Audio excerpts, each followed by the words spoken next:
Hello किसान भाइयों, मैं हूं आपका मछली वाला भैया उन्मेष टहरिया, फिशरीज डेजर्ट एंटरप्रेन्योर, और आप देख रहे हैं ऑस्कर फिशरीज। किसान भाइयों, बहुत सारे मेरे फार्मर भाई हैं आजकल बहुत ज़्यादा चिंतित लगते हैं। उनका मैसेज आता है, उनका कमेंट आता है कि सर मछली का दाना का प्राइस जो रेट है इतना ज़्यादा आसमान छू रहा है, तो हम लोग मछली को खाना कैसे खिलाएं। ये बहुत भयंकर सवाल है, बहुत बड़ा सवाल है। तो आपका मछली वाला भैया आज आपको मछली के दाना जो कंपनी वाली फीड होती है उसकी जगह में कुछ ऐसे घरेलू सामग्री आपको आज बताने वाला है जिसका उपयोग आप मछली को खिलाने में कर सकते हो। ये आपकी प्रोटीन के सोर्स, आपके कार्बोहाइड्रेट के सोर्स, सभी इंपॉर्टेंट जो न्यूट्रिएंट्स होती है जो मछली के ग्रोथ के लिए ज़रूरी होती है उसका उपयोग, उसकी पूर्ति, ये सारे इंग्रेडिएंट्स जो आपको आगे मैं बताने वाला हूँ वो आपकी पूर्ति करने वाली है। तो वीडियो को लास्ट तक देखिए, और अगर ऑस्कर फिशरीज पर आप नए हैं तो चैनल को सब्सक्राइब करना बिल्कुल मत भूलिएगा। सबसे पहला हमारा घरेलू सामग्री है दोस्त आपकी मैजी, जिसको हम लोग मक्कई बोलते हैं। मक्कई को दोस्तों हम लोग पशुओं के आहार के रूप में उपयोग करते हैं, लेकिन अगर आपके पास राइस पॉलिश या फिर राइस ब्रान की कमी है तो आप उसकी जगह मक्कई, जिसको मैजी बोला जाता है, उसका उपयोग आप मछली को खिलाने में कर सकते हो। इसमें जो मक्का होता है दोस्तों उसमें 70 से 80% तक कार्बोहाइड्रेट का सोर्स है। इस वजह से जो भी आपकी शाकाहारी मछलियां हैं, चाहे वो आईएमसी हो गया या फिर आपकी तिलापिया हो गया या फिर पंगासस हो गया, उसको आप मैजी है उसको खिला सकते हो। इसका सबसे आसान तरीका है, आपको मक्का को कूट लेना है या फिर मिल में उसकी पिसाई करवा लीजिए, उसको पाउडर फॉर्म में आप कन्वर्ट कर लीजिए और उसको आप प्रोटीन सोर्स वाले फीड जैसे आपकी सरसों की खली या फिर आपकी सोयाबीन की खली है उसके साथ आप मैजी को मिक्स करके उसको अच्छे से लोंदा तैयार करके आप मछली को खिला सकते हो। दूसरा हमारा घरेलू सामग्री है दोस्त आपकी एजोला, जिसको हम लोग जली फर्म बोलते हैं।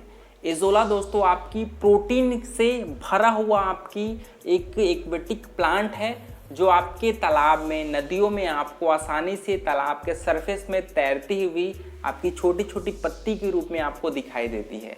आजकल एजोला का दोस्तों फार्मिंग भी लोग कर रहे हैं, क्योंकि एजोला में आपकी 60% तक आपकी प्रोटीन की परसेंटेज होती है। इस वजह से जो भी आपकी मछलियां हैं जिनको प्रोटीन की रिक्वायरमेंट ज़्यादा होती है उसको हम लोग एजोला है उसको कूट करके आप मछली को दाने के साथ मिक्स करके आप उसको बैग फीडिंग के रूप में एजोला को आप खिला सकते हो।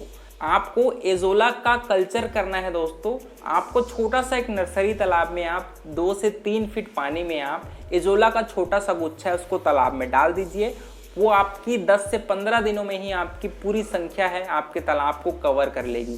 तो इसमें ज़्यादा खर्चा भी नहीं आता, और कल्चर करने के पश्चात आप उसको निकाल करके कूट लीजिए और फीड के साथ मिक्स करके मछलियों को बैग फीडिंग के रूप में आप मछली को खिला सकते हो। तीसरा हमारा फीडिंग इंग्रेडिएंट्स है दोस्त आपकी स्नेल, जिसको हम लोग घोंघा बोलते हैं। अब बहुत सारे फार्मर ये भी बोलेंगे कि घोंघा को कोई कैसे खिला सकता है।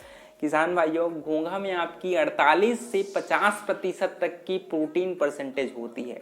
इस वजह से जो मांसाहारी मछलियां हैं, चाहे वो मांगुर हो गया, सिंगी हो गया या फिर आपकी ब्लैक कार्प हो गया, उसको आप स्नेल है जो घोंघा है उसको आप खिला सकते हो। खिलाने का एक तरीका है, सबसे पहले आपको घोंघा को कलेक्ट कर लेना है किसी भी तालाब से, उसके बाद उसको खौलते हुए पानी में डाल दीजिए थोड़े समय के लिए, फिर उसको निकाल करके उसका जो बाहरी कवर होता है, जो कठोर सेल होता है, उसको निकाल दीजिए और जो मांस वाला भाग है दोस्तों उसको अच्छे से कूट लीजिए और अपने, चाहे वो आप राइस ब्रान के साथ खिलाइए चाहे राइस पॉलिश के साथ खिलाइए, जिससे मछलियों को बहुत बढ़िया प्रोटीन का परसेंटेज मिलता है और आपका खर्च है वो भी बहुत कम आता है। तो आप तालाब से स्नेल उठा लीजिए और उसको जो मैंने जैसे तरीका बताया है उस हिसाब से आप अपने मछलियों को घोंघा है वो खिला सकते हो। पांचवा आपका प्रोडक्ट है दोस्त फिश मील। फिश मील होता क्या है, जैसे आपकी समुद्री मछलियों को लोग पकड़ने जाते हैं तो उसके साथ साथ छोटी मछलियां भी आ जाती है जो मछलियों का खाने के रूप में उपयोग नहीं होता, उसको हम लोग फिश मील बनाने में उपयोग करते हो। तो आप भी अगर मछलियां पकड़ते हो या फिर पालन करते हो, उसके साथ जो मछलियां हैं जो कम प्राइस में मिलता है उसको आप सुखा लीजिए, उसको सुक्सी बना लीजिए, फिर उस सूखे हुए मछलियों को दोस्तों आप मिल में कुटाई करवा लीजिए और उसको पाउडर फॉर्म में अच्छे से पीस करके आप अपने फीड के साथ फिश मील को मिक्स करके आप मछलियों को खिला सकते हो। फिश मील में आपकी 70 से 80% तक की प्रोटीन परसेंटेज है वो पाई जाती है और बहुत सस्ते दाम में भी आपके फिश मील है वो बची खुची मछलियों को सुखा करके आप तैयार कर लेते हो। तो इस वजह से आपका खर्च भी बहुत कम आता है। तो आपको फिश मील है वो आसानी से आप तैयार कर सकते हो। इसका उपयोग है वो कार्निवोरस मछलियां हैं अधिकतम रूप से करती है। तो आपको इस फिश मील को प्रिपेयर करना है और अपने मछलियों को खिलाना है। चौथा आपका इंग्रेडिएंट्स है दोस्त आपकी राइस ब्रैन, जिसको हम लोग राइस पॉलिश भी बोलते हैं। राइस पॉलिश है वो कार्बोहाइड्रेट का बहुत बढ़िया सोर्स है। लोग नर्सरी पालन में आपकी स्पॉन या फिर फ्राई साइज की मछलियों को राइस ब्रैन में ही पालन करते हैं। राइस ब्रैन का खर्च बहुत कम आता है। उसके अलावा इसमें आपकी प्रोटीन है दोस्तों वो 13% के आसपास होती है, फैट है वो 15% के आसपास रहती है और आपकी जो फाइबर है वो भी 1% तक आपकी राइस ब्रैन में होती है।